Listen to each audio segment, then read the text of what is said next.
আসসালামু আলাইকুম। সবাইকে আজকে জুমার দিনের শুভেচ্ছা এবং এই সাথে কিছু কথাও বলতে চাচ্ছি।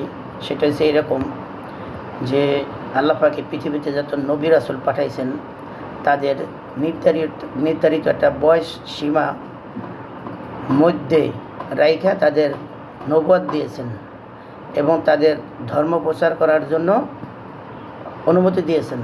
এবং আল্লাহর নবী হযরত মুহাম্মদ সাল্লাল্লাহু আলাইহি সাল্লামের উপরেই কোরআন নাজিল হয়েছে 40 বছরে এবং সেই কোরআন নাজিল হইতে শেষ হয়েছে তার এটা 52 বছরে। 52 বছর পর থেকে পরিপূর্ণ একটা কোরআন আমরা পেয়েছি।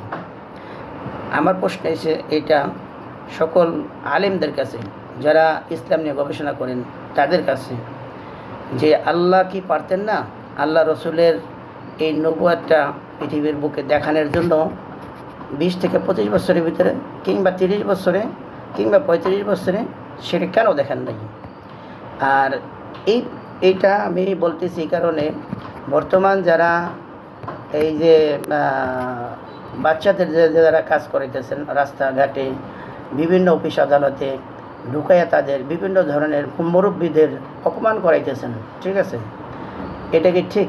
আপনারা কি চান যে এই বাচ্চারা একসময় লাঞ্ছিত হোক, আর এই বাচ্চারা সমাজে নিকৃষ্ট হোক, আর এই বাচ্চারা যে কাজগুলো এখন করতেছে, ঠিক আছে, কিছু লোক বলতেছে অনেক ভালো, অল্প কিছু, তা আপনার শতকরা 5% বেশি না, আমার মনে হয় না, কিন্তু সিংহভাগ লোক বলতেছে এটা অনাজকতা। তার মানে আমি দেখলাম, বিশেষ করে অনেক রাস্তাঘাটের সাইড দিয়ে দেখলাম আপনার যাদের বয়স 17, 18, 20 তারা রাস্তার উপর দাঁড়াইয়া সিগারেট টানতেছে, ট্রাফিকের কাজ করতেছে।